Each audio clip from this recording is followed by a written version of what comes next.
Quick reading for November the 13th to 14th, fire signs. Masyadong nagwo-worry ngayon si person, no?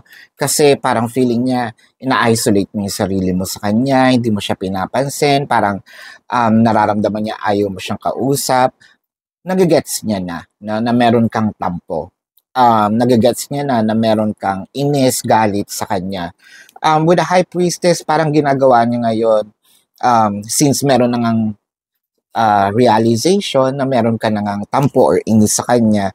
So parang ibinibigay niya muna sa iyo yung iyong time, no? Na wag ka munang kausapin kasi baka mamaya ma-trigger ka. So ganun din naman, parang nafi-feel mo na bakit hindi siya nagre-respond, no? Bakit wala siyang approach na ginagawa? Dahil nga siguro ito ay may takot, dahil nga siguro ito ay alam niya na kung naalam mo kung ano yung nagawa niya. Wisdom Moon card. So, hindi lang ikaw siguro ang nagbibigay ng mga katanungan sa kanya, kung di siya, no? Meron din siyang mga energy na ibinibigay sa iyo na nagtatanong ka rin deep inside, no? So this is your question, this is your quick reading for November the 13th to 14th, fire signs.